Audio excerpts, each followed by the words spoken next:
¿Qué onda, banda? ¿Cómo están? Espero que estén muy bien.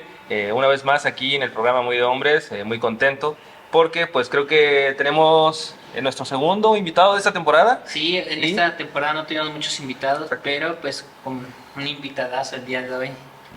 pues estamos con Benja, un historiador de la UAM, que pues vamos a hablar de un tema Un poco candente, espinoso diría yo. exacto, un poco polémico para pues esas personas un poco religiosas.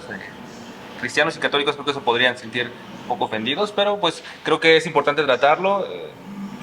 Hubiera estado chido que saliera en Semana Santa, pero pues bueno, creo que No nos dio no nos tiempo dio tiempo y pues ni modo.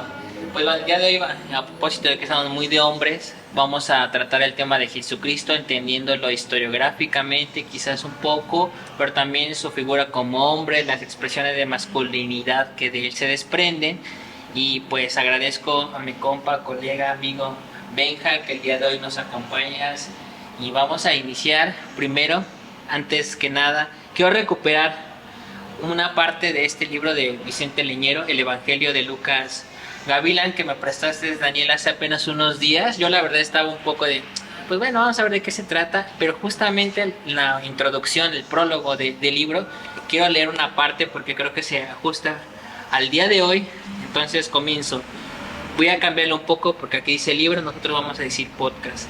Recorremos con este podcast un camino sumamente transitado, al margen de los tratados teológicos y exegéticos, de los estudios polémicos y de los incontables trabajos apologéticos y piadosos, la literatura, el cine, el teatro, que han tomado con tal frecuencia la figura de Jesucristo para conformar toda suerte de biografías, novelas, adaptaciones de los evangelios y paráfrasis, que la sola idea de escribir una nueva obra, en este caso podcast, sobre el tema, se antoja en estos tiempos poco menos que inaguantable. Pero pues nosotros no la vamos a aventar, aunque ya estén bien castrados de hablar de esto, y más desde la cuestión como dogmática y de la fe. Benja, voy a iniciar con una pregunta así del tema. ¿Qué nos puede decir de Jesucristo como historiográficamente, como hombre? ¿Hay una posibilidad de que haya existido? ¿Qué onda? Bueno, antes que nada, muchas gracias por la invitación. Me parece, como dicen, un tema ríspido, algo difícil de tratar porque no se suele hablar cotidianamente, al menos en historia o la historiografía que se produce en México, sobre religión, versa, eh, sobre fiestas patronales, curas, monasterios y otras cuestiones, pero la figura de Jesucristo ha sido olvidada o relegada por la historiografía mexicana y han tenido que ser en otros países donde se han realizado avances de investigación en torno a la posible o aparente existencia de un Jesús histórico. La respuesta de inmediato tendría que ser: no lo sabemos. No hay evidencia arqueológica que permita constatar la existencia de un Jesús histórico y hay algunos debates historiográficos sobre si historiadores del pasado, Flavio Josefo en Antigüedades Judías y algunos otros, pudieron o no hablar sobre Jesús. Hay un historiador que es muy importante para estos estudios que se llama, bueno, se apellida Bermejo.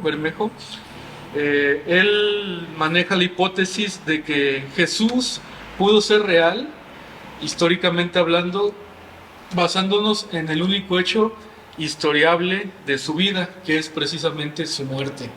Todos los demás sucesos que se cuentan en los evangelios, que revivió a Lázaro, que hizo tal o cual milagro, no tienen una base histórica que los sustente. De hecho, la mayoría de los evangelios se escribieron entre 80 y 200 años después de la muerte de Jesús, por lo cual no pueden ser considerados fuentes de primera mano o inmediatamente posteriores al desarrollo de la historia bíblica. Pero él comenta que la crucifixión, al ser un hecho real que sucedía en la Judea ocupada por los romanos, puede ser muy historiable. Y el hecho de que Jesús, por ejemplo, fuera crucificado en medio de dos ladrones nos da una pista sobre su posible existencia, porque precisamente las crucifixiones eran actos masivos, que no era que únicamente crucificaran a una persona o a dos, sino que se hacía en conjunto. Y él comenta también que, por ejemplo, la preponderancia de la figura de Cristo en el medio de esta figura de clásica de la crucifixión, rodeado de dos ladrones, le dota de agencia política sobre quienes lo rodean, y en la antigüedad, haciendo una suerte de trabajo filológico, si se quiere, comenta que la palabra ladrón en arameo era muy similar a la de rebelde o a la de insurgente. Entonces, muy probablemente él comenta que a Jesucristo se le condenara bajo la digesta Ley Cornelia número XLB8 por adefatio regni, o aspiración ilegítima a gobernar.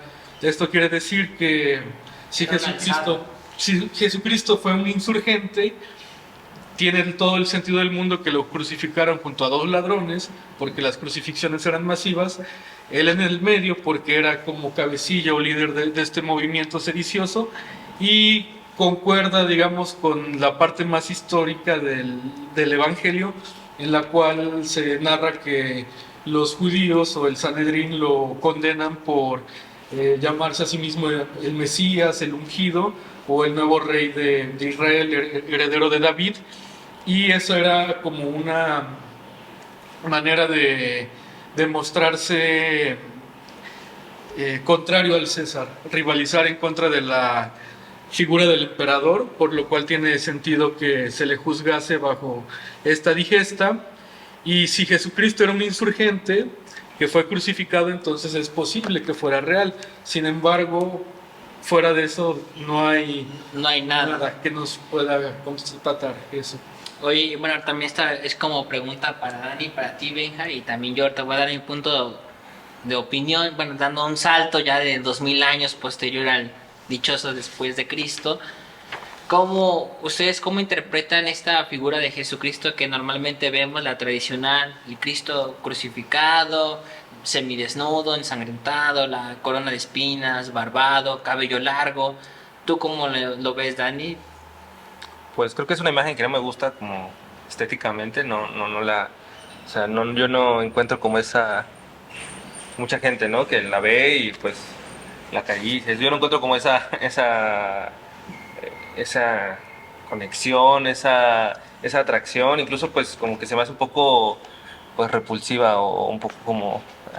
Es como un hombre moribundo, ¿no? Hay unas que están demasiado muy detalladas y pues sí están incluso como terroríficas, ¿no? Hay como una fobia a ciertas cosas como de las imágenes religiosas, y creo que en parte es por eso, ¿no? Porque están muy bien hechos, que Está un poco gore, ¿no? están muy gore, exacto, ¿no? Alguna representación Sí. recuerdo que cuando era más morro y aquí va la iglesia de por mi casa, se me hace un poco ruda esta imagen, aunque ya era en donde yo iba era el Jesucristo que ya estaba como en redención, posterior a su resurrección, que va subiendo.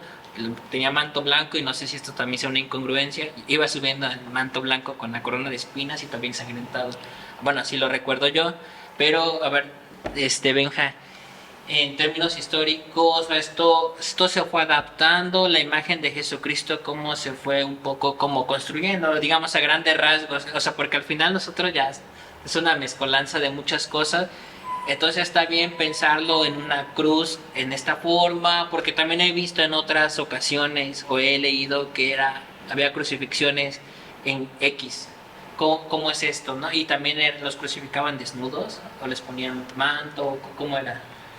Bueno, primero respondiendo un poco a la pregunta inicial, comentar que los mismos romanos, ya cuando el cristianismo adoptó la figura de Jesús crucificado como emblema, porque antes utilizaban el pescadito como sí. pescador de almas, tiene mucho sentido en el cristianismo primitivo, pero cuando la cruz fue formalmente adoptada por los cristianos, los romanos o los historiadores romanos intelectuales de la época despreciaron a los cristianos por esto mismo, porque ellos estaban acostumbrados a que todos los dioses de su panteón murieran de manera triunfal.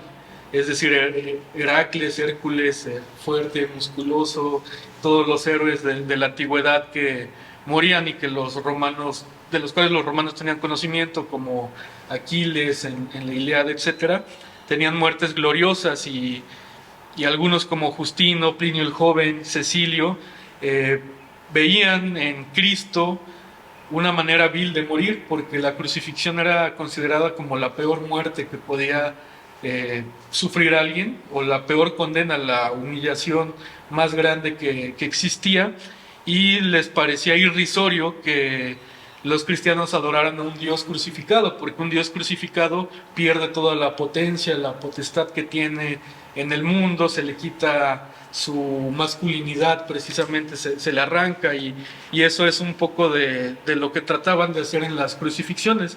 Generalmente se hacían desnudos porque se trataba de humillar el cuerpo, no solamente torturarlo físicamente, sino psicológicamente también, que sirviera como amedrentación hacia posibles sublevados, porque la crucifixión antes que todo era una pena capital en contra de rebeldes, pero también era aplicado en otro tipo de casos muy específicos y muy raros, ¿no? Como eunucos que trafican favores del emperador, va crucificado. Pero la idea era generar impacto visual en contra de los dominados por Roma para que estos no se alzasen en contra del imperio. Y qué manera más potente a la vista que clavar a alguien, elevarlo y desnudo, flagelado, porque la flagelación era parte del ritual de crucifixión. Y creo yo que muchas veces se logró eso, y precisamente algún historiador, me parece que es Flavio Josefo, comenta que los romanos en algunas ocasiones, para diversión de los propios inquisidores, crucificaban de las maneras más raras o extrañas posibles, y ahí es donde entra, por ejemplo, la de San Pedro, que es boca abajo, la de San Andrés, que me parece que es la de en forma de X. Y recientemente salieron estudios que demuestran que muy posiblemente la cruz de Jesús fuera en X, porque es la más práctica de arrastrar, la más fácil para clavar, porque estar así te genera casi de inmediato una fractura en el corazón o ausencia de aire. Entonces la crucifixión estaba pensada para que durara el mayor tiempo posible. Hasta 3 o 4 días aguantaban algunos crucificados, entonces se trataba de prolongar la vida, y la cruz en X tiene mucho sentido porque permite más fácilmente la respiración. Oye, aquí que dices que aguantaba, hay como una representación, no sé qué tan real sea o no, de que hay un soldado romano que lo pica, ¿no? Como una costilla, ya para que muera. Esto, ¿qué onda? Generalmente los romanos, cuando se apiadaban del crucificado, les rompían las rodillas para generar más rápidamente la muerte, porque, sobre todo por asfixia, porque las rodillas o las piernas generalmente cargaban el peso del crucificado, porque los brazos estaban totalmente suspendidos, y con las piernas rotas morían en 3 minutos, que es lo que generalmente una persona tarda en morir cuando no respira. El hecho de que le picaran el costado, Longinos, se llamaba según la tradición evangélica, no evangélica porque no aparece en el evangelio como tal el nombre del soldado, pero en la tradición cristiana o católica, Longinos supuestamente perfora el costado de Jesús para comprobar si está muerto, porque se consideraba que quebrantar las piernas también era un acto como despiadado. Los judíos, por ejemplo, Josefo mencionaba que el mayor miedo que tenían era morir crucificados, era lo peor que podía enfrentar a alguien en vida, y en ese sentido, por ejemplo, Nerón la aplicó masivamente para precisamente que no hubiera rebeliones. Recordemos que Judea en el siglo I, en el siglo II, fue constantemente un foco de rebelión hacia el Imperio Romano, y la mejor manera que encontraron los romanos para aplacar los ímpetus independentistas de los judíos fue crucificándolos masivamente. Ay, ahora sí que nos dejaste con toda esta explicación, porque realmente sí yo he tenido esa duda de qué tan factible es esta idea de crucificarlos en T. Y pues bueno, ya tenemos todas estas representaciones. La más famosa en México es esta, la Pasión de Iztapalapa, y pues bueno, que no solamente es el Jesucristo, ¿no? Todos estos la mayoría jóvenes o hombres que cargan la cruz y van como en penitencia. Daniel, ¿a ti te ha tocado verlo? No, pero sé que tienen que llevar un proceso, ¿no? Como tienen que cumplir ciertas características porque no cualquier persona puede ser como el Cristo de ese lugar, ¿no? Yo vi hay una serie donde mencionan como muy breve de que un vato que es policía está haciendo preparaciones, que se suben a un cerro y que no sé, que tienen que llevar ayunos y tantas cosas para poder ser para poder representar a Cristo en estas. También aquí hacen los Via Crucis con unas representaciones muy básicas, pero creo que siempre es la cruz, ¿no? Incluso pues sí la cargan real, ¿no? Como creo que es también para ellos el sentir ese dolor es como parte pues de sentirse bien o de curar algunos pecados que Oye, traigan también, ahí, ¿no? bueno, en este sentido te quería preguntar, también qué tanto es factible, bueno, no sé si tú tengas conocimiento, Benja, los hombres en ese periodo usaban el cabello largo. Generalmente en las provincias del Imperio Romano los soldados no lo usaban largo porque chocaba con, o no se podían Como el casco, ¿no? casco, abrocharlo bien. De hecho, el corte militar lo inventan los romanos para Claro, poder militar. sí, portar bien sus cascos. Desconozco, pero es muy posible que respetaran ciertas costumbres o tradiciones de los pueblos sometidos, porque precisamente los romanos, para mantener contentos a sus eh, a los pueblos que sometían, incorporaban a sus deidades dentro del panteón romano. Entonces supongo que tal vez había cierto respeto. Desconozco si el cabello largo era usual en Judea, pero algunas representaciones contemporáneas que se han tratado de hacer de Jesús, sobre todo, lo representan con el cabello corto. Y bueno, por ejemplo, abonando a lo que decía Daniel, en Iztapalapa, por ejemplo, un requisito para ser Jesucristo es que seas vecino del barrio. No puedes llegar y plantarte y candidatearte a ser Jesús. Hay ciertos usos y costumbres por los cuales tienes que pasar para lograr ganarte el papel, y luego una preparación muy metódica de hasta 6-7 meses, porque la cruz que cargan en Iztapalapa pesa 90 kilos, ¿no? Cosa diferente a lo que se sabe de las crucifixiones romanas. Como te decía, algunas eran en X, pero generalmente la cruz estaba conformada por dos travesaños en forma de T, precisamente. El stipes, que ya estaba fijado al suelo, y el patibulum, que era el transversal, que generalmente era el que cargaban los ajusticiados, y ese pesaba mucho menos que 90 kilos, evidentemente. Yo he visto una representación de la crucifixión, bueno, no se llama crucifixión, creo que es de los testigos de Jehová, que es en un palo nada más, como está así. No sé si ya se lo sacaron como para no tener esa misma representación de las otras religiones, pero en esos libros que te dan como de mi primer libro bíblico, que es un libro amarillo que te reparten casa por casa a los niños, está esa representación, como esas gráficas de la atalaya, que son como Jesucristo con ojos azules, pero pues está así Esa no la está conocía. como en un tronco nada más así, y está clavado en ese tronco. No sé cómo ves tú, esa era nada más una distinción, nada más pues, sí, para que No, es que había no muchos tipos vincule. de crucifixiones, y de hecho las primeras que se tienen constancia vienen, o los romanos las toman de los persas y de los cartagineses. Entonces, las primeras crucifixiones sí tienden a considerarse un poco como los empalamientos rudimentarios, y tiene todo el sentido, porque si eran así en una viga. Se dieron cuenta que los presos morían muy rápido si se les crucificaba de esa manera. Entonces fue que se inventaron todas las diferentes maneras formas de cruz que ahora conocemos. Error, dije que el patibulum era no era y este era el stipes. Ahí van a poner ahorita una imagen de eso.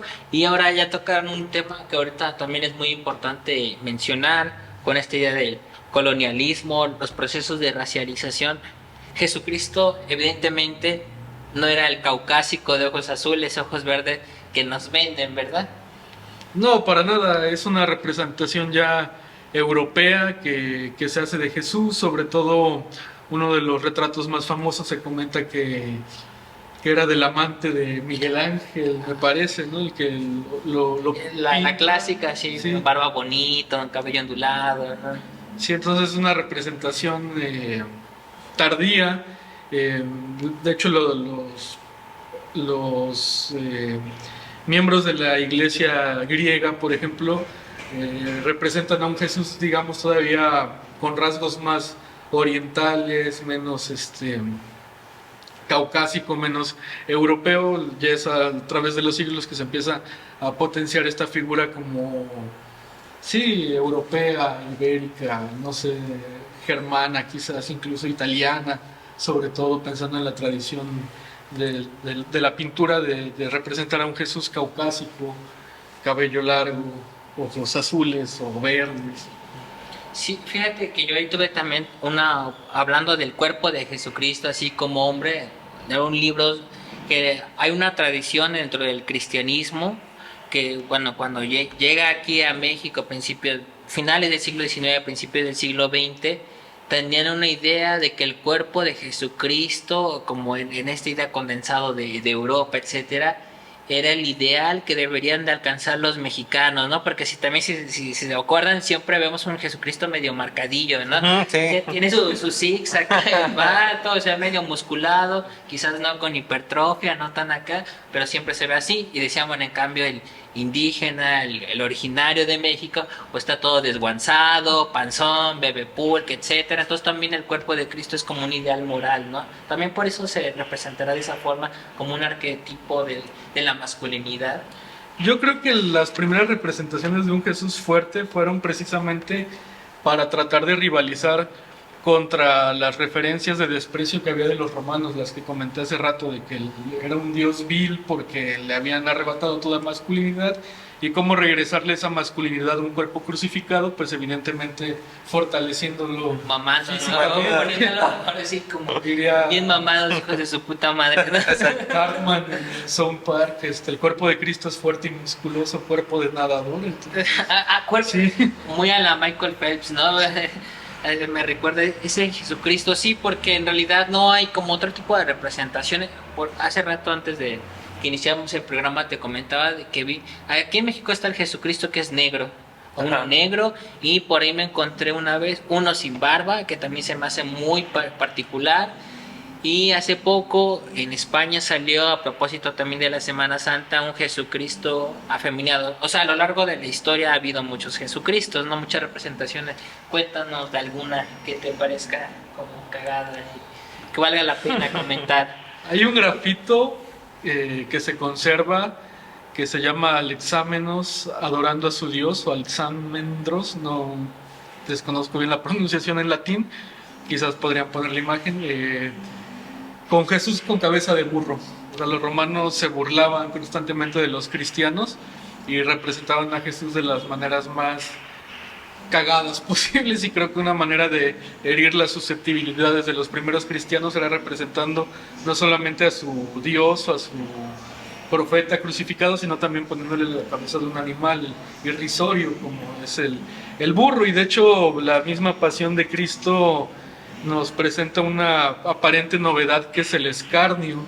Esto era muy raro en las crucifixiones se limitaban a flagelar y a alzar los cuerpos. No digo clavar porque no todos eran clavados, de hecho solo hay pocos vestigios de dos evidencias arqueológicas de crucifixiones con clavos, pero en Jesús se innova porque se burlan de él.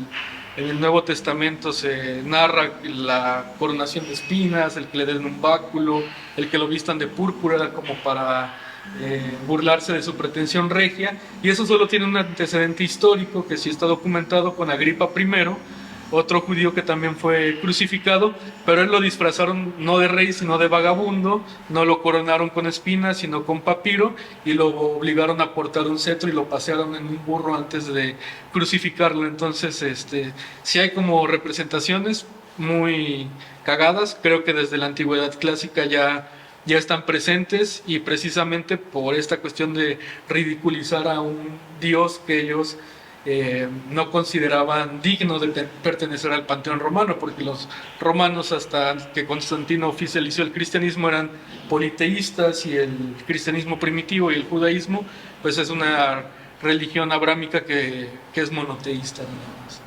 Órale, no, aquí podemos estar horas hablando así, vamos a escarbarle a Jesús, vamos a sacarle sus trapitos al sol. Y quiero volver a otra idea que antes de mandar a primer corte, Benja, y que no sé si tú, Dani, si tengas la curiosidad, que hablabas de un Jesucristo como emasculado, ¿no? También, pues siendo judío, pues circuncidado, ahí como... ¿Cómo era la sexualidad? ¿Podemos hablar un poco de eso en esa temporalidad entre judíos? No sé, algo que nos puedas comentar.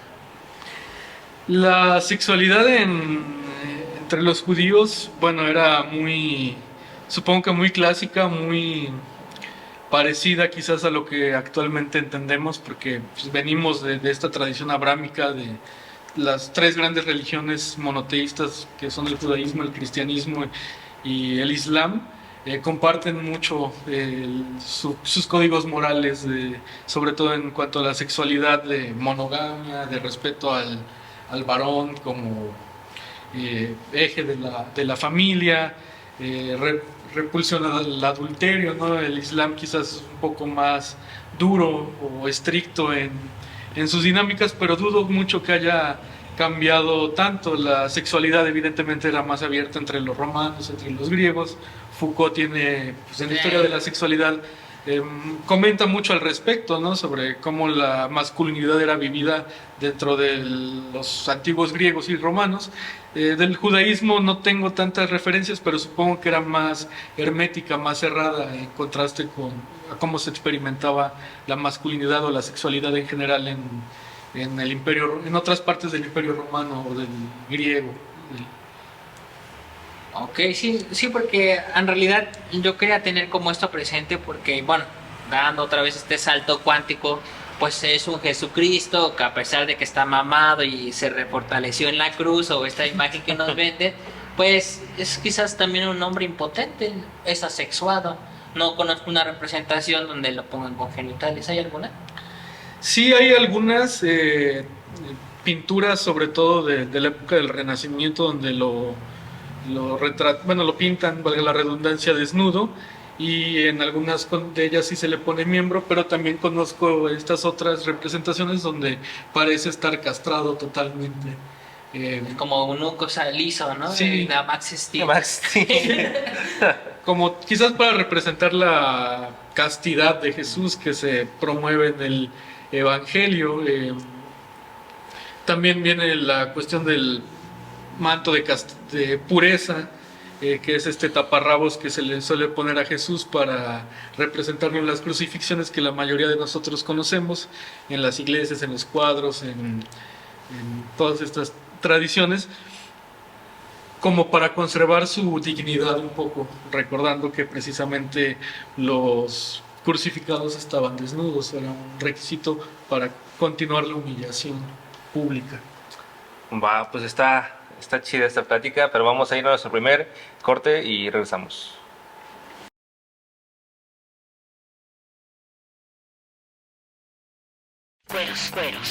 Cueros. La obra de Pablo O'Higgins se puede catalogar como un archivo que cristalizó la vida de las y los mexicanos humildes del campo y la ciudad, obreros, campesinos, indígenas, lumpens, cueros curtidos bajo el sol extenuante y el trabajo más agotador y brutal. Nacido en 1904 en Utah, Estados Unidos, su obra está enmarcada en el movimiento muralista por-revolucionario en México, desde un chichicuilotero a la paternidad de Chamardo, un pescador con su hijo, hasta el rostro de un pepenador desolado, o bajo la algarabía y colores de una Buda purépecha, nos muestra los contrastes de un México en movimiento, oscuro, en donde la modernidad era apenas una promesa y la violencia una moneda de cambio.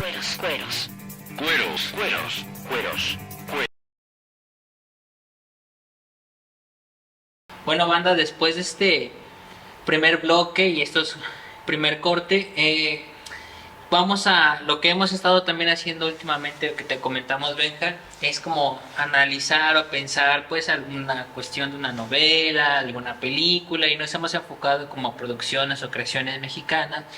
Y pues bueno, te lo dijimos previamente, queríamos comentar de la película El Mártir del Calvario, Dani. ¿Qué nos puedes decir? Pues creo que es la clásica de Semana Santa en la televisión abierta mexicana. Esa es Marcelino Panivino. Pero es una película de 1952 y está protagonizada por Enrique Rambal, que es un actor español, y creo que también hay algo interesante en esa película, porque creo que esas representaciones de Cristo siempre, nunca las interpretaba un actor mexicano, siempre era como un extranjero, y debo decir que esa película no me gustó. Bueno, ya la había visto, pero no me gusta en general.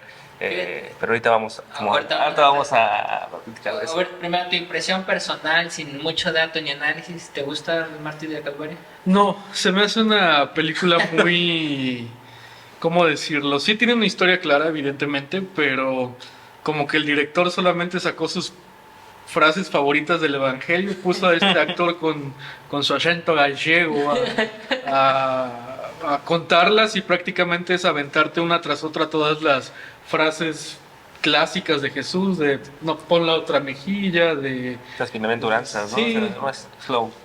Es como prácticamente una galería de frases de Jesús, y la historia pues queda en segundo lado. Me parece llamativo que se llame El Mártir del Calvario si el martirio de Jesús sucede en 2, 3 minutos, no sé. Pensando por ejemplo en comparación con la Pasión de Cristo, que sí aborda toda la película, la puritita pasión, pues tendría más sentido, ¿no? Yo en lo personal, yo no me acuerdo de ella, que aunque es la clásica y seguramente sí la vi, yo en lo personal no me acuerdo de ella, pero ahorita que la vi para este programa sí me pareció como muy panfletaria. Me decía, pinche güey, nada más está tirando a choro político, ya me sé los unos a los otros y hasta pierde sentido. Creo que si hubieran eliminado eso, hasta hubiera sido una buena película, me parecen los escenarios, el vestuario, hasta se me hace chido, o sea, como para la época, situándolo, es una buena historia, pensándolo solo como una historia para una película, pero es como se excede, ¿no? De eso, como toda esta galería de citas y citas. Y luego ni siquiera bien planteadas, ¿no? O sea, pudieran haberla jugado mejor para exponerla. Y no, o sea, la neta es como muy castrante. Sí, bastante. Creo yo que la película en sí es aburrida, ya viéndola desde una mirada contemporánea, pero incluso tal vez para la época también. Solo que sí es muy importante, como menciona Dani, porque pues la Pasión de Iztapalapa, por ejemplo, la toma como base para su desarrollo. Hace rato comentábamos fuera de cámara, por ejemplo, el hecho de la feminización de Judas. Esta idea de la arracada, por ejemplo, perdura todavía en la Pasión de Iztapalapa, porque toman como referencia el mártir del Calvario. Pero voy a hacer un paréntesis. Esto me recuerda ahora al desfile de Día de Muertos de la Ciudad de México con la película de James Bond. O sea, esta tradición de Iztapalapa surge posterior a la película. No, creo que es anterior, pero a partir de influye demasiado la película influye como en la cultura popular, porque fue, como dices, la película en el momento, ¿no? Ya se habían hecho como 3 o 4 películas de la vida de Jesús. De hecho, muchos de los personajes están reciclados. Tengo entendido que el actor que le hizo de Poncio Pilatos actuó como 4 o 5 veces del mismo personaje en diferentes películas, pero esa es como la emblemática, la más representativa. Pero bueno, sí, vamos a una película mejor hecha, está, aunque no es mexicana, la de Pasolini, que hizo sobre el Jesús, la del Evangelio según San Mateo. También polémica, ¿no? Porque pues Pasolini bueno, era homosexual, y pues le metió ahí como cierta doctrina marxista, y y media extraña también. Está chida esa película. Pues, cuando lo puedas ver, está me la voy a interesante. chutar Hay algo, bueno, debo de ver. hay algo de esta película que como que me pareció un poco chocante, que es que parece que Jesús está como marihuano, ¿no? Siempre está como, o sea, creo que nunca ve a la gente de frente, siempre está como ve hacia el horizonte y se avienta el choro, ¿no? Y todos así hipnotizados, la voz está un poco de hueva. Creo que hay otras películas que lo representan mejor, pero esta sí, o sea, es como clásica, pero al menos pues creo que no está no está chida. Aparte su corte de cabello está medio raro, ¿no? Como que le hicieron una base o algo. También está como muy, La barba está bien medio falsa, ¿no? muy femenino también, es un Jesús muy femenino, está muy delineadito de la barba, incluso pues se ve que está bien maquillado, ¿no? Y está como... Sus pestañas. Creo que quisieron hacer la presentación como de la pintura esta como clásica, como llevarla a la Sí, realidad. ¿verdad? Sí, Está o sea, como muy ligada a esa... ujú. Y siempre, incluso por las poses que hace o los cuadros ya encuadres, sí es como emulando, como que siempre se le vea como esa, no sé, a mí me dio mucha hueva como ese Jesús, si existiera y si lo conociera y fuera como ese, creo que no me atrae. ¿Por qué piensas mal? ¿Qué es más fácil? ¿Decir al paralítico tus pecados te son perdonados o decir levántate y anda? Pues para que veas que el Hijo del Hombre tiene potestad en la tierra de perdonar pecados. No me quedaría a escucharlo. No me vuelvo católico. Oye, Benja, ahorita quiero recuperar esta idea antes de que se nos vaya la idea de este Judas un poco feminizado. Esa fue una idea, una impresión, porque bueno, trae la arracada. Hay otros personajes que las usan, pero usan dos. Él solamente usa una, pero él se ve muy afeminado. Con respecto a los demás apóstoles, a los demás actores que hacen estas representaciones, él es el único que se ve muy feminizado. Como su ropaje también es medio exótico, ¿no? Creo que hay una versión colorizada y ahí Judas sale como con colores raros. Esto podríamos pensar lo que es como a propósito, en el sentido de aquí en México también no he rastreado esta palabra de puto, también tiene que ver con cobardía, no solamente como homosexual, él es un cobarde, porque finalmente es el que niega a Cristo y lo vende, es un cobarde, y entonces semánticamente lo pongan como femenino, ¿no? Creo que una mujer sí se puede acobardar, un hombre, ¿no?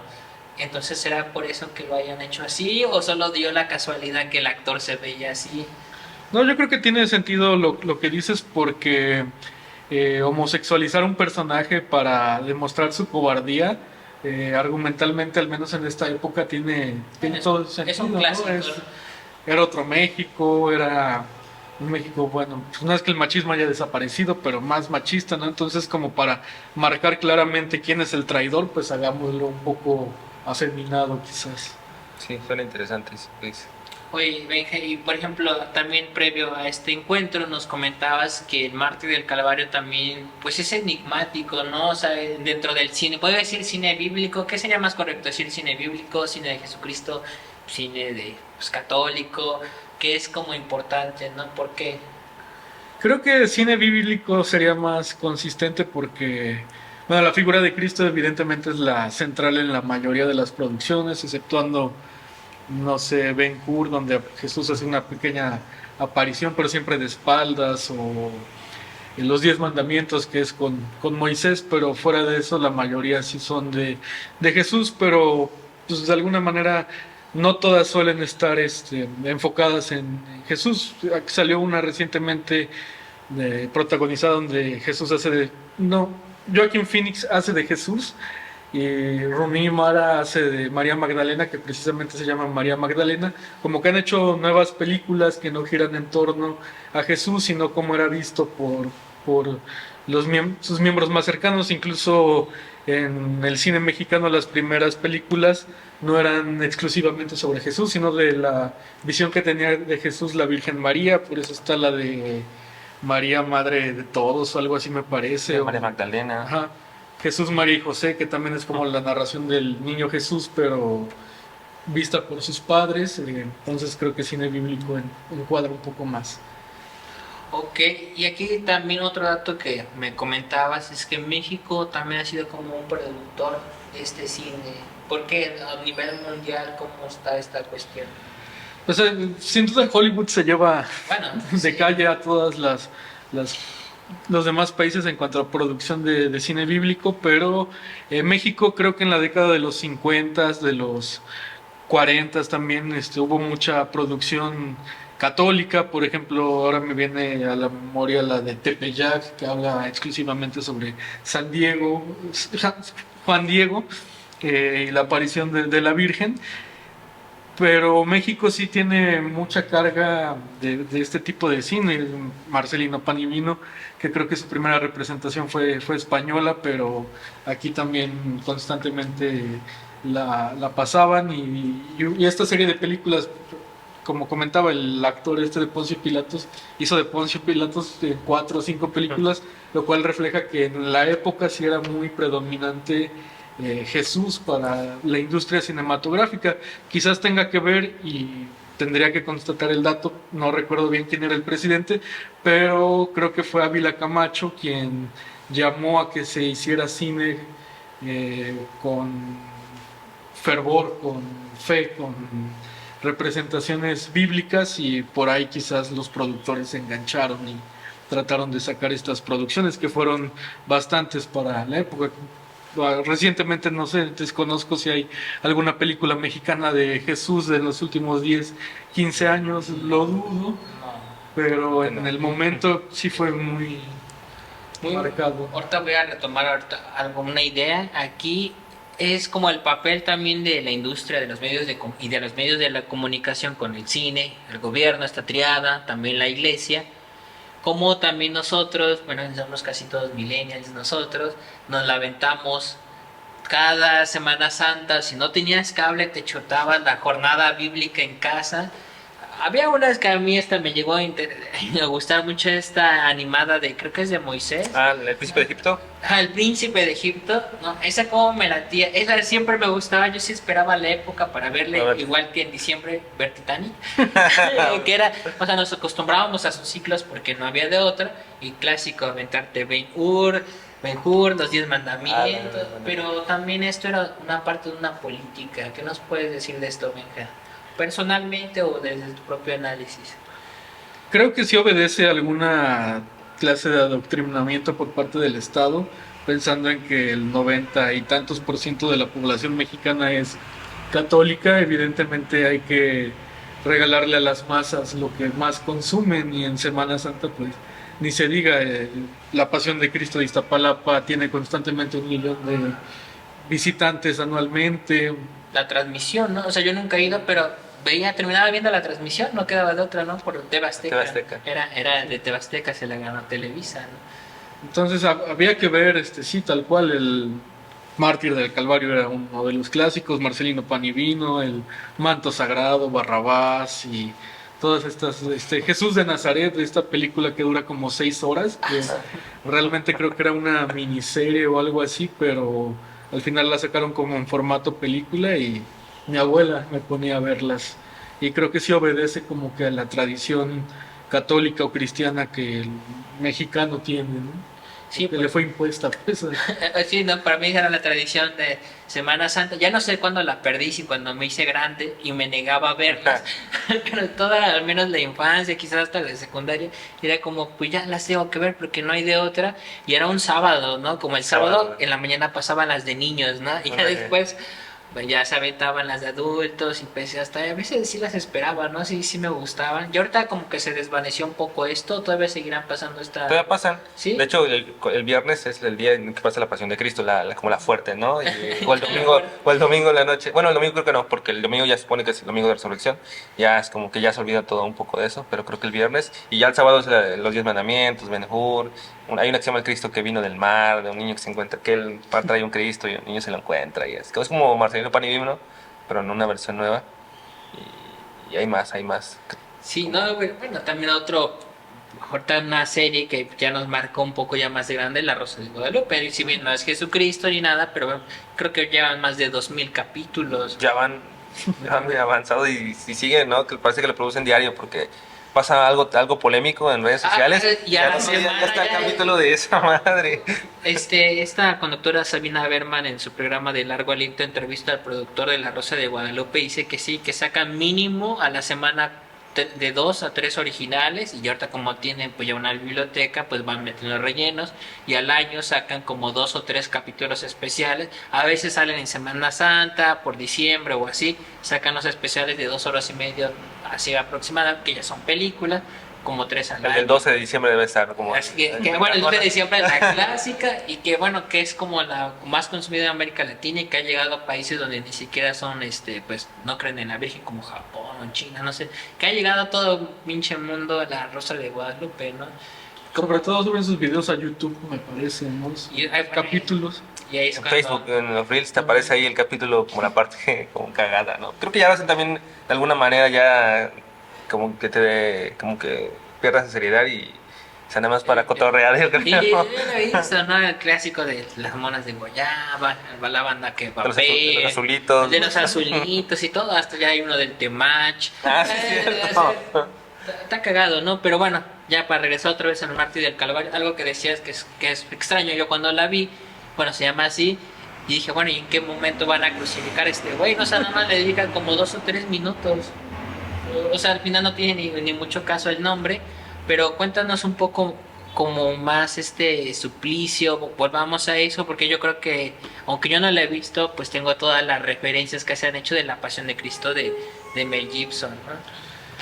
La crucifixión generalmente, como decía en el primer bloque, consistía en dos tormentos que ya no se podían disociar el uno del otro, que era elevar el cuerpo y flagelarlo. Los judíos solían flagelar 39 veces, los romanos no tenían límite, pero digamos que había ciertos suplicios secundarios que complementaban a la crucifixión.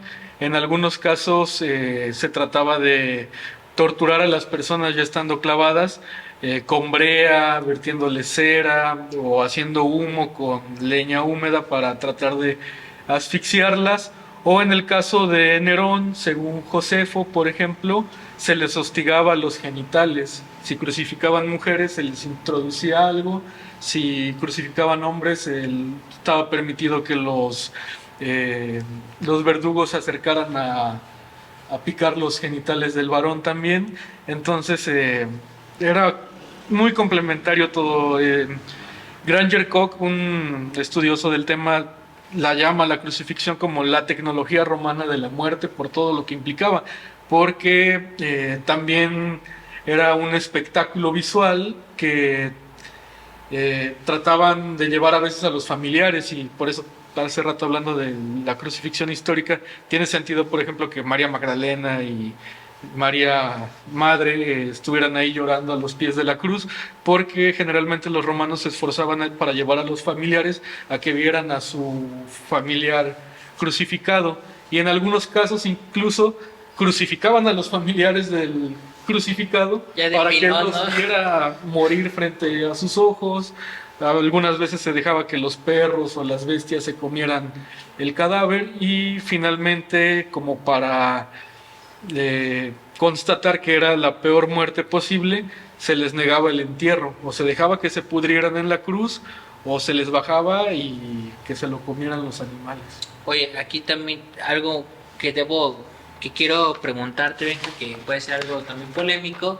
En los últimos años también, pues debido a las luchas feministas y leer muchos procesos históricos en esta clave, pues se habla de que una forma de dominación siempre de pues los colonos, cuando se llega a un territorio, es la violación. Pero siempre se habla de que la violación es hacia las mujeres, ¿no? Entendidos como cuerpo territorio, se viola a las mujeres. En esa temporalidad podemos hablar también de violación a los hombres. ¿Se han violado a los hombres? Sí, hay un también estudioso del tema llamado Richard Tetzler que ha estudiado precisamente cómo en los cautivos en la antigua Roma eran violados. Era muy común en el mundo antiguo, el lugar donde llegaba Roma, lugar donde los prisioneros de guerra o los no ciudadanos, porque pues, aclarar también, la crucifixión era una pena reservada para gente que no fuera ciudadana romana, únicamente aplicable a peregrinos o gente que no tenía clase social propiamente dentro del imperio.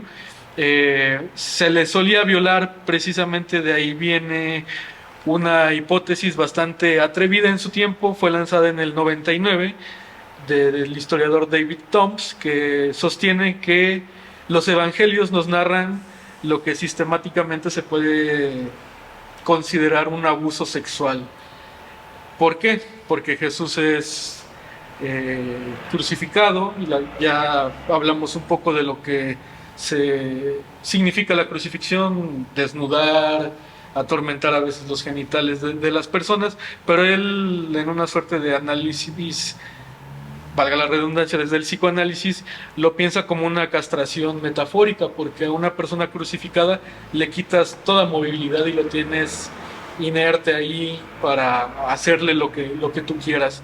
Entonces él comenta atrevidamente que la crucifixión, aparte de ser un atentado en contra de la dignidad y del espíritu y del cuerpo físico del humano, también podría ser considerada como una agresión sexual, y que dentro del pretorio, posiblemente teniendo en cuenta que las crucifixiones fueron reales, que Roma, lugar donde invadía, lugar donde violaba, y que los varones no estaban exentos a este tipo de dominación de cuerpos, muy posiblemente, hipótesis, insisto, provocadora, Jesús pudo haber sido violado, porque era común que los ajusticiados, antes de pasar al patíbulo, fueran abusados sexualmente, y esto lo trata de ambientar un poco o contextualizar en que los azotadores o los verdugos, los encargados de crucificar, muchas veces utilizaban este momento como una suerte de carnaval, un lugar donde se desinhibían, donde aprovechaban para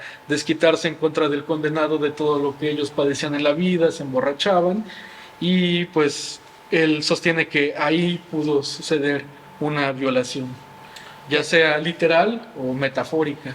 Fíjate que en el caso de que hubiera sido literal, el impacto nuevamente, como mencionabas en el primer bloque, Benja, de este Dios que emasculado, ahora posiblemente violado, ultrajado, ¿dónde quedaría, no? Porque ¿dónde queda su dignidad? O también es el tormento para glorificarlo, para salvarnos, expiarnos del pecado original, de todos nuestros pecados, todo lo que hemos cometido. También lo enaltecería, pero también sería reconocer algo y o sea, es que no tiene como ese nombre. Si tan solo de manera general no se reconoce que los hombres pueden ser violados, entonces una agresión sexual de esa índole, pues ¿dónde dejaría a Jesucristo? ¿Tú qué piensas, Dani? ¿Dónde lo dejaría al pobre Chuchín? Pues no sé, para empezar, no se aceptaría como esa idea, ¿no? Siempre como que, pues yo creo que tratarían como de que no viera la luz, supongo, ¿no? O sea, porque esto que me mencionas, son estudios que pues por ahí se van como leyendo en ciertas personas, ¿no? Pero al menos pues no. Ya ves que luego el Papa aprueba o desaprueba las cosas, ¿no? Creo que sería una de las cosas que el Papa diría que no. Ya ves que a veces se mete como en temas de, hace poquito él dijo que ciertas cosas son reales, ¿no? Pero creo que este tema pues sí atenta contra la figura de Jesucristo, y pues no sé, o sea, sí, para mí sí es como algo fuerte que se diga, pero pues sí, históricamente es probable, pues creo que, pues no sé. Para mí lo dejaría como muy hombre. Perdería tal vez, o sea, porque sería un acto tan infame, tal vez hacia su figura, que dirían, bueno, si vivió eso es que fue muy hombre, no puede tener esa divinidad o esa aura de divinidad si vivió una bajeza tan cruel. O sea, una cosa es que lo torturaran, lo crucificaran, muriera, etcétera, pero violarlo, ese es como innombrable, ¿no? Preferiría que lo mataran en seco a ser violado. Pues, ¿dónde queda ahí? Foucault, retomando un poco lo que él menciona en la historia de la sexualidad, hace referencia a que entre los hombres era muy común ejercer poder a través de la penetración, sodomizar a otro varón o tener amantes varones le daba más estatus a algunas personas, entonces tendría todo el sentido del mundo demostrar poder abusando sexualmente de tu condenado, ¿no? Y más si es un condenado que tiene una pretensión divina o regia, qué mejor manera de humillarlo que violándolo, ¿no? Porque usurpas así toda la autonomía de su cuerpo, tanto en este suplicio que, insisto, es una hipótesis atrevida y, como mencionaban al inicio, un tema ríspido, difícil de comentar, pero también en el entendido de ver a la crucifixión también como un acto de agresión sexual, aunque no hubiera sido violado tal cual. La crucifixión era una manera de humillar sexualmente, porque lo desnudabas, lo presentabas encuerado ante el público, podías tocarlo, podías incluso amputar los genitales también delante de los demás, y tiene todos los componentes de lo que actualmente nosotros consideraríamos una agresión sexual. Una agresión sexual, aunque no haya habido penetración, porque también el asalto, el ataque sexual no tiene que necesariamente saber una penetración. Bueno, que luego algunos jueces a veces dictaminan, no hubo penetración, no hubo violación, como de que no, nada más utilizó los dedos, no, nada más la tocó. Y en el caso de todo este proceso de Jesucristo, pues vivió todos esos elementos, no se encuentran, y pues daría pauta para pensarlo de esa forma. No es un poco, yo creo, duro para las personas que lo lleguen a ver, que digan, ya se metieron con este güey, ¿no? Sí. Pero bueno, también es necesario pensar otras formas, que creo que Jesucristo es una de las representaciones del ser hombre más, pues no sé, más representativas a nivel mundial, no, bueno, no solo aquí en México, ¿no? Hay que pensar Jesucristo como hombre virtuoso, casto, moral, ha llegado a las escrituras, es un ideal del ser hombre, es una figura, un arquetipo del ser hombre. Tú, Daniel, ¿tú cómo ves a este Jesucristo después de lo que comentamos en este programa? Pues complicado, ya ves que también está la teoría de que tuvo familia, y también es una teoría que está totalmente desaprobada. Imagínate como esta otra hipótesis, pues creo que, pues no sé, creo que, como tú dices, es el estereotipo del hombre, pues yo diría que perfecto, ¿no? Y pues mancharlo o manchar su reputación, creo que pues no le va a gustar a nadie. Tú, Benja, ya de como forma personal, ya para ir cerrando el programa, después de esto que nos compartiste, ¿cómo leerías a Jesucristo? Mira, no comparto de todo porque no hay manera histórica de comprobar que evidentemente la tesis de David Toms es real sobre la violación en el pretorio, pero considero que si nosotros comenzamos a sensibilizarnos en torno de considerar que si hubo un Jesús histórico, ese Jesús histórico sufrió una agresión sexual, insisto, no por el hecho de la penetración o no, sino por la manera en la que eran llevadas a cabo las crucifixiones, podría ayudar a que nosotros nos sensibilicemos en torno a las maneras en las que se ejerce poder, en las que se practica la violencia, sobre todo en un país altamente cristiano o católico. Reimaginar o repensar a la figura eje de la cristiandad como alguien que sufrió este tipo de vejaciones podría ayudarnos a nosotros también a pensar en que está mal ciertas prácticas que tenemos como hombres o como sociedad. En ese sentido veo valiosa esta atrevida hipótesis, pero bueno, fuera de eso, insisto, históricamente todavía nos continuaremos debatiendo si existió o no, si tuvo familia o no la tuvo. Lo más probable es que si existió, tuviera familia, era un humano, no antes que divino. Y bueno, pues sería como a manera de cierre lo que quisiera decir.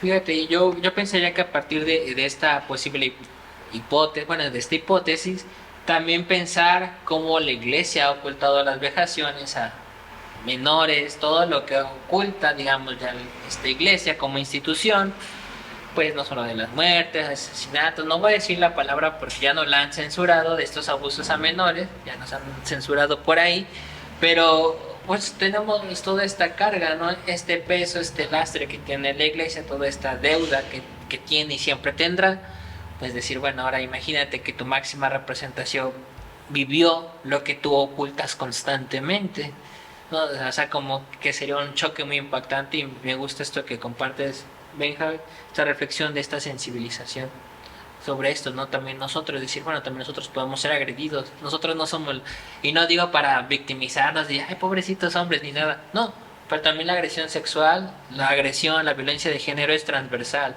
hombres y mujeres se viven, y entre disidencias se viven también, ¿no? De esas formas de violencia también ocurre entre hombres gays, mujeres lesbianas, banda trans, etcétera, es transversal, no solamente ocurre de hombres hacia mujeres, con que estadísticamente ahí está el peso, pero también se ocultan otro tipo de, pues, agresiones, ¿no? Y con esto terminamos. Agradezco, Benja, que nos hayas acompañado el día de hoy, nos arrojaras pura información muy chida. De antemano, gracias. No sé si alguien quisiera contactarte, te podría contactar para hablar del tema, le compartas estos textos. Sí, por correo electrónico quizás más Por- fácil. ¿Nos podrías, ahorita no lo mencionas? ¿Cuál sería? benja-marin21@outlook.com. Si quieren echarlo o tirarle hate por lo que dijo, También pueden- bienvenido. también pueden hacerlo por ahí. Y pues de nuestra parte, Dani, llegamos al 9º capítulo. Y aunque no lo hemos dicho, vamos a cerrar próximamente. Bueno, ya con el siguiente capítulo la temporada. Y qué gusto, ¿verdad? Ya también descansar un poquito. Descansar un poco en este ritmo Pues nada, banda. constante y pues nada, banda. Bueno, una última cosa. Hablamos de una película que no, pues, quizá no es tan buena. ¿Tú puedes recomendarnos unas que te parezcan sí, una. de este tema, que te parezcan pues destacables? Hay una película que habla sobre crucifixión. Bueno, no habla sobre crucifixiones en específico, pero utiliza la crucifixión como una metáfora de violación, que es Ravished Armenia. Es una película de 1919 que no se mantiene completa, se perdieron fragmentos, pero está en YouTube lo que se pudo rescatar. Todavía no había sonido en las películas, pero trata sobre cómo los turcos ejercieron el genocidio en contra de los armenios durante la Primera Guerra Mundial, y aparecen mujeres crucificadas, pero la actriz en la cual también basan la vida, que se representa en la película, en su autobiografía comenta que la crucifixión fue una manera, digamos, más amable de mostrarle al público estadounidense una metáfora o mediante la crucifixión mostrar una metáfora de las violaciones que los turcos efectuaron en contra de las mujeres armenias, y también de empalamientos que hubo en el momento. En torno a la crucifixión en torno a Jesús, me gusta mucho La Última Tentación de Scorsese. Ahí sí no tengo mucho que decir, no ha sido muy ameno después de la infancia de estar saturado de esta ciclos de cine bíblico, entonces no conozco mucho. Pues cuando puedas ver La Última Tentación te va a gustar. Está chida. Sí. Y Pues pues- Dani, nos vemos. Pues estuvo muy bueno este capítulo. Nos vemos en el siguiente, que también vamos a hablar de un tema bastante interesante y ad hoc a las fechas de Halloween y Día de Muertos. Y muchas gracias, banda. Nos vemos. Cabeza de brócoli, hombre que realiza ejercicio en solitario o en grupo dentro de un gimnasio, es decir, con sus gym bros, el cual se caracteriza por una práctica física estéril en estos espacios, influenciado por rutinas o personajes de TikTok o Instagram, como Carlos Belcast y Dadia Iloy. A esto se le suma su carácter holgado frente a las máquinas y fierros, pues su atención y propósito es grabar sus movimientos para las redes sociales. De manera particular, su vestimenta deportiva entra en lo estéril y su corte de cabello. En el caso de quienes lo tienen chino, lo suelen traer rebajado a los costados y lo dejan más grande en la parte superior, dando la apariencia de un brócoli.